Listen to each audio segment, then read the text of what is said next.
Hi everybody, this is Ravi Nallapareddy from precision academy. ఈరోజు global warming సంబంధించి methane emissions అన్న విషయం మీద చర్చిస్తాను. ఈ మీథేన్ చాలామందికి తెలియదు. గ్లోబల్ వార్మింగ్ అంటే కార్బన్ డైఆక్సైడ్ అనుకుంటారు. మీథేన్ కూడా చాలా ఇంపార్టెంట్ రోల్ ప్లే చేస్తుంది. ఆ మీథేన్ సైకిల్ కానీ మీథేన్ ఎక్కడి నుంచి సోర్సెస్ ఉన్నాయని, ఎట్లా హ్యాండిల్ చేయాలని చాలా విషయాలు తెలియదు చాలామందికి. సో వాళ్ళ కోసం, అలాగే ఇంట్లో చాలా కొత్త విషయాలు కూడా మీకు అసలు కొంత విషయం అవగాహన ఉన్న వాళ్ళకు కూడా కొంత హెల్ప్ అయ్యేలాగా ఈ సెషన్ ఉంటుంది. ఒక 2 క్వశ్చన్స్ నేను ఇప్పుడు ఈరోజు హ్యాండిల్ చేస్తాను. Write about global methane pledge signed by 90 nations at COP26. COP26లో 90 దేశాలు గ్లోబల్ మీథేన్ ప్లెడ్జ్ అనేది చేశాయి కదా, అది ఏంటి? Explain the reasons why India did not sign that pledge. So COP26 వద్ద 90 దేశాలు సంతకం చేసిన గ్లోబల్ మీథేన్ ప్రతిజ్ఞ గురించి రాయండి.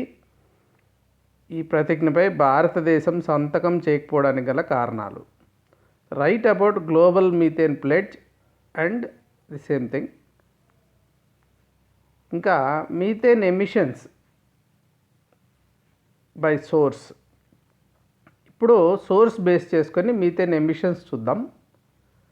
Rice cultivation 7%. సో రైస్ నుంచి వస్తుంది, అది తెలుసుకోవాలి మనం. స్టేషనరీ అండ్ మొబైల్ సోర్సెస్ నుంచి 4, బయోమాస్ నుంచి ఒక 3% వస్తుంది. Other agriculture sources 5%, waste water నుంచి 7% వస్తుంది. ఆయిల్ అండ్ న్యాచురల్ గ్యాస్ నుంచి 24%, మున్సిపల్ సాలిడ్ వేస్ట్ నుంచి 11%, కోల్ మైనింగ్ నుంచి 9%, అగ్రికల్చర్ అంటే మెన్యూర్ మేనేజ్మెంట్ సంబంధించి 3%, ఎంటరిక్ ఫెర్మెంటేషన్ అంటే ఆవులు లేకంటే ఈ క్యాటిల్, షీప్ వీటిల్లో ఫెర్మెంటేషన్ జరిగేటప్పుడు వస్తుంది, అది మేజర్ వచ్చి ఎంటరిక్ ఫెర్మెంటేషన్. వాటి యొక్క డైజెషన్ సిస్టమ్ నుంచి మీథేన్ వస్తుంది. సో ఇప్పుడు డిఫరెంట్ సోర్సెస్ చూద్దాం. మీథేన్ ఇండస్ట్రీ నుంచి. Methane is the primary component of natural gas. So methane is emitted to the atmosphere during the production, processing, storage, transmission and distribution of natural gas and the production, refinement, transportation and storage of crude oil. So natural gas, crude oil ఈ ప్రాసెస్లో ఎక్కడైనా కానీ వచ్చే అవకాశం ఉంది. Coal మైనింగ్లో కూడా methane వస్తుంది. Methane అంటే CH4, ఇది దాని ఫార్ములా. ఈ మీథేన్ కోల్ మైనింగ్లో వస్తుంది. Natural gas, so crude oil వీటిల్లో నుంచి వచ్చే అవకాశం ఉంది. ఇది ఆ ఇండస్ట్రీ నుంచి ఎక్కువ వస్తుంది. Upgrading the equipment use to produce, store, transport oil and natural gas can reduce the. ఎట్లా తగ్గించవచ్చు కొంతవరకు అంటే కొంత ఎక్విప్మెంట్ అప్గ్రేడ్ చేయాలి, లీక్స్ అవన్నీ లేకుండా చేయాలి. సో కోల్ మైన్స్ కూడా క్యాప్చర్ చేయొచ్చు, CCUS ద్వారా చేయొచ్చు అనమాట. ఆ టైప్ ఆఫ్ టెక్నిక్స్ వాడుకోవాలి. ఇంకా అగ్రికల్చర్ విషయానికి వస్తే domestic livestock such as cattle, swine, sheep, goats ఇవన్నీ కూడా ఇది మీథేన్ రిలీజ్ చేస్తాయి డైజెస్టివ్ ప్రాసెస్లో. ఈ అనిమల్ మెన్యూర్ ఈ stored or managed in lagoons or holding tanks, వాటిలో నుంచి కూడా మీథేన్ వస్తుంది. So manure management practices, proper management practices ద్వారా కొంత రెడ్యూస్ చేయొచ్చు. So by altering manure management strategies, additionally modifications to animal feeding practices, వాటి ద్వారా కూడా అనిమల్ ఫీడింగ్ ప్రాక్టీస్లో మాడిఫికేషన్స్ చేయడం ద్వారా కూడా ఈ ఎంటరిక్ ఫెర్మెంటేషన్ కొంతవరకు రెడ్యూస్ చేయొచ్చు. ఇంకా వేగనిజం, అది కూడా one of the best practices to manage methane. United Nations ఒక రిపోర్ట్ ప్రకారము global shift towards a vegan diet is vital to protecting the world from worst impacts of climate change.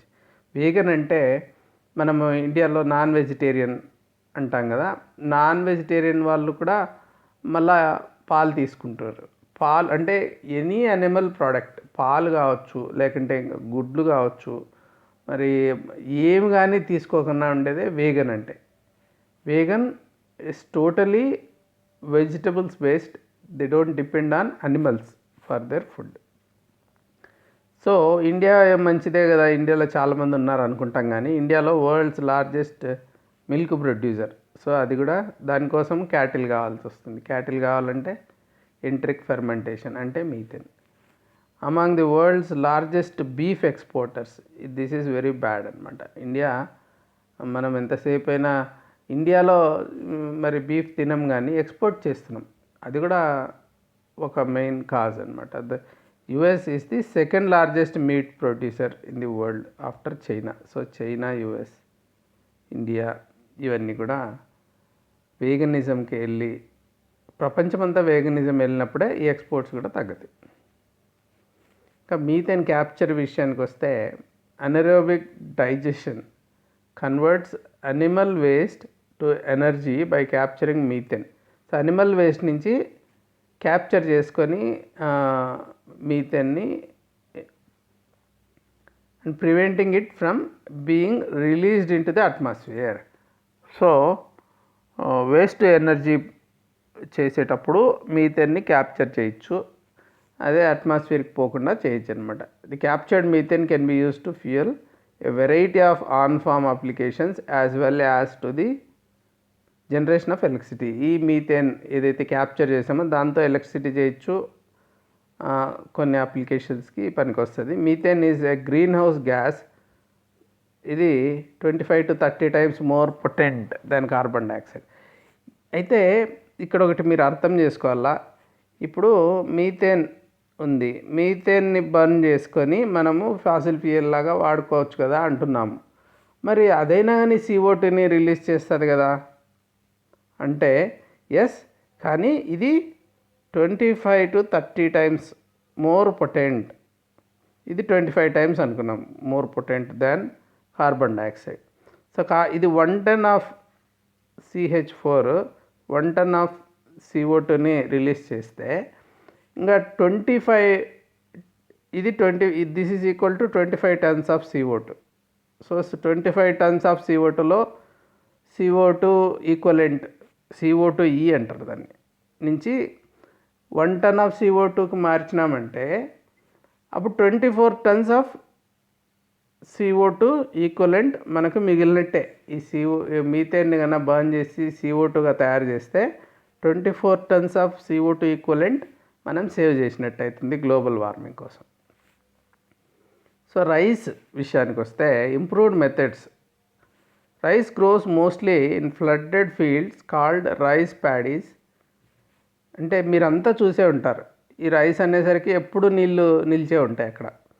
The water blocks oxygen. ఇది concept అర్థం చేసుకోండి మీరు, చాలా important concept ఇది. అసలు rice produce చేస్తుందేమో అనుకొని ఉండొచ్చు కొంతమంది. అసలు రైస్ నుంచి మీథేన్ ఎట్లొస్తుందంటే ఈ ఫ్లడ్డింగ్ చేసినప్పుడు వాటర్ ఏం చేస్తుందంటే ఆక్సిజన్ని పెనట్రేట్ కాకుండా చేస్తుంది. సాయిల్లోకి ఆక్సిజన్ పోలేదు, పైనంతా వాటర్ ఉంటుంది కదా. So it creates ideal condition for bacteria. అక్కడ కొంత బ్యాక్టీరియా ఉంటుంది కింద, దానికి ఐడియల్ కండిషన్స్ వస్తాయి ఆక్సిజన్ లేకపోతే. The longer the flooding lasts, the more those bacteria build up. సో ఇది రైస్ ప్రొడక్షన్లో ఇట్లా వాటర్ అంతా ఉండిపోతే ఈ వాటర్ కింద ఇక్కడ బ్యాక్టీరియా ఉంటుంది. ఈ బ్యాక్టీరియా ఇది ఏం చేస్తుందంటే మీథేన్ని ప్రొడ్యూస్ చేస్తుంది, ఆ బ్యాక్టీరియా వాటర్ ఉండడం వలన. So seeding rice in dried fields before flooding, ఇదొక ఆప్షన్. మనం ఏం చేయొచ్చు అంటే ఆ సీడింగ్ చేసేటప్పుడు ఈ వరి విత్తనాలు అవి డ్రైడ్ ఫీల్డ్స్లో చేయొచ్చు, అంటే వాటర్ ఫ్లడ్డింగ్ లేకుండా చేయాలా.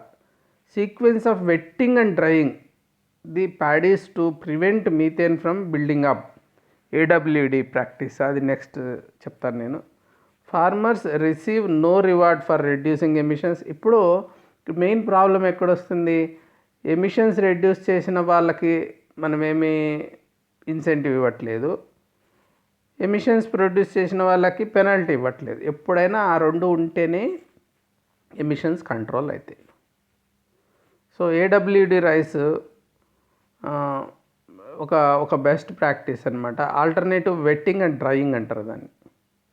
So about 40% of rice farmers in China practice some form of water management and short intervals of non flooded conditions are common among the rice farmers in north ఈస్ట్లో, జపాన్లో, ఇక్కడంతా 80% of the people ఇట్లా alternative wetting and drying అంటారు.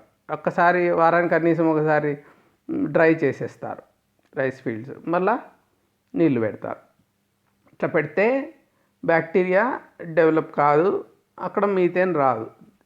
లేకుంటే మొత్తం అసలు rice staple food చాలా, అంటే 100 కోట్ల పైన మనుషులకి ఉన్నప్పుడు మనము దాన్ని ఆపలేము. కాబట్టి ఈ మోడల్ చాలా చాలా ముఖ్యమైన అగ్రానమిక్ ప్రాక్టీస్. ఇది కన్నా ఫాలో అయితే అన్ని చోట్ల రైస్ ప్రొడ్యూస్ చేసేటప్పుడు మీథేన్ ప్రొడక్షన్ తగ్గుతుంది. ఇదే అగ్రిటెక్ తమిళనాడు అగ్రికల్చర్ యూనివర్సిటీ వాళ్ళ రిపోర్ట్ కూడా దీని మీద చాలా డీటెయిల్డ్గా ఉంది, అది లింక్ కింద పెట్టాను నేను. So methane from waste. So because methane emissions from landfill gas are a major source, emissions controls the capture of landfill CH4 are an effective reduction. అంటే క్యాప్చర్ చేయాలి, అక్కడి నుంచి వేస్ట్ నుంచి వచ్చేటప్పుడు క్యాప్చర్ చేసుకోవాలి. ఇంకా COP26లో ఏం దీని మీద రెజల్యూషన్ పాస్ చేశారో చూద్దాం. పేరా 37 ప్రకారం it invites parties to consider further actions to reduce by 2030 non-carbon dioxide greenhouse gas emissions including methane. So by 2030 CO2 కాకుండా N2O కానీ నాన్ కార్బన్ డయాక్సైడ్ ఎమిషన్స్ అంటే, లేకుంటే ఎఫ్ గ్యాసెస్ అంటారు, ఫ్లోరిన్ గ్యాసెస్ అనమాట అవి, అంటే సిఎఫ్సిస్ అట్లా, అవి తర్వాత మీథేన్. సో ఇవన్నిటికీ ఎమిషన్స్ని తగ్గించాలా అని చెప్పారు. గ్లోబల్ మీథేన్ ప్లెడ్జ్ అనేది ఒకటి జరిగింది. So nearly 90 countries signed the pledge that calls for efforts to cut emissions of methane by 30% by 2030. అంటే 30% బై 30, కాబట్టి దీన్ని 30/30 అని కూడా అంటారు. సో 2020 లెవెల్స్తో కంపేర్ చేస్తే 30% మీథేన్ తగ్గించాలా అని చెప్పి దీనికి మెయిన్గా బైడెన్ అమెరికన్ ప్రెసిడెంట్ దీనికి లీడర్షిప్ తీసుకున్నాడు. ఈ ప్లెడ్జ్కి చాలా నేషన్స్ని వాళ్ళు మొబిలైజ్ చేశారు.